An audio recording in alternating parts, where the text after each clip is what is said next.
Hello everyone, I'm Robin and let's taste through some reject peach brandies.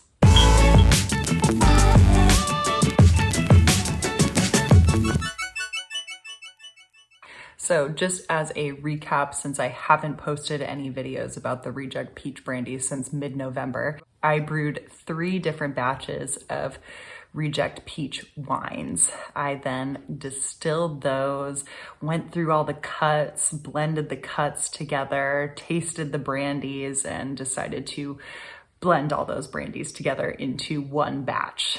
I then proofed down that brandy to 60% ABV. It means I added distilled water to bring the ABV, the alcohol by volume, down to 60%. I then split that up, kept some of it aged some of it using toasted American oak, and aged the rest using toasted French oak so that I could see what impact the oak would have on the peach brandy.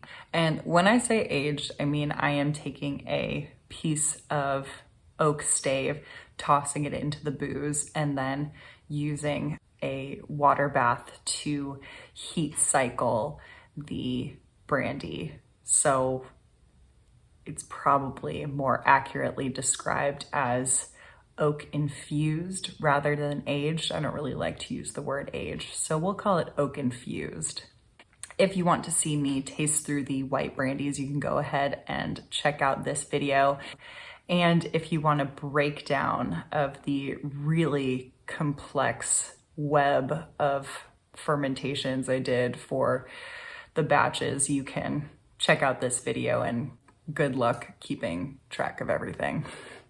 Anyways, let's get to tasting. We're gonna start with the white brandy. So completely unaged, no color there, and it's sitting at 60% ABV.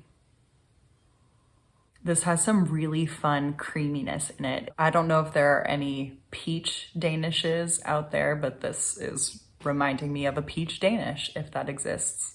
There's also some fresh apricots and a little spice. It's like nutmeg. There's a fresh and clean aspect to it that reminds me of some of the lavender and lemon scented cleaning products that I have. And there's a little grassy note to it. Wow, that's great. Okay, so it's sitting at 60% ABV. There's some initial heat that I was expecting, and it's got a really silky mouthfeel. It's very, very nice.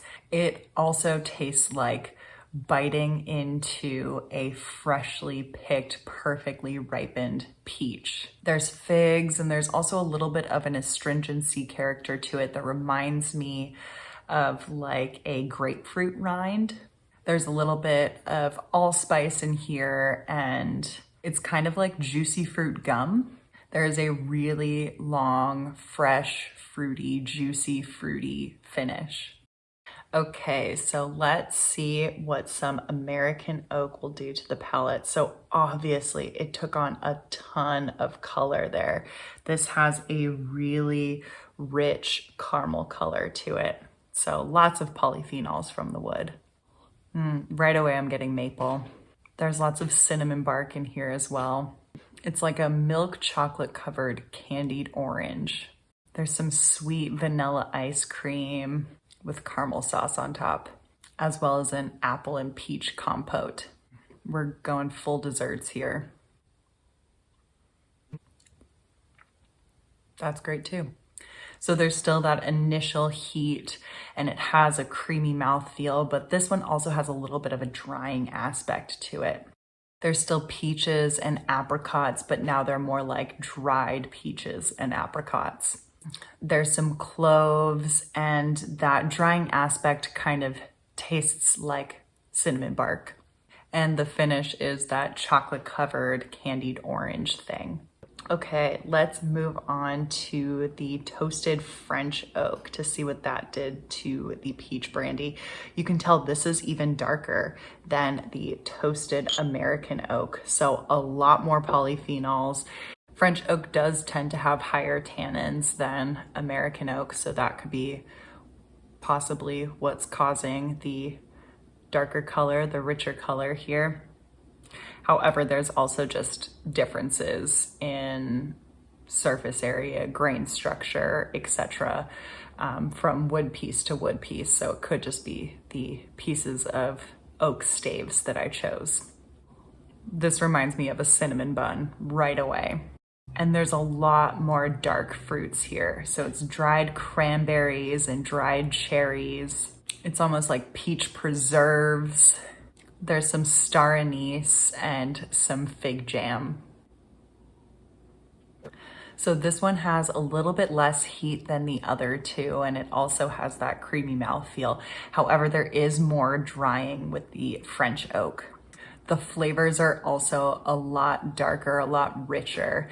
I'm getting dates right away and some bitter dark chocolate. There's also cloves and cinnamon bark and some espresso. And I'm getting the dark dried fruits in the finish. So overall, all three of these I found to be extremely lovely, really enjoyable, a little bit funky, which is right up my alley. And this is the best outcome that I could expect coming from peaches that were literally getting thrown away. I'll probably play around with creating a blend between the American oak and French oak infused peach brandies to see how that tastes, because that could bring forward a really well-balanced brandy. But yeah, if you have enjoyed this video, please give me a thumbs up and leave me a comment, and make sure to subscribe because I will be posting more videos like this, more experiments, because I have more experiments going on. I feel like this light is too much. Is it? Oh my goodness, hello. You can check out this video, or is it this video? I think it's this one. Let's have some water. Yeah, I guess I should try another batch, huh?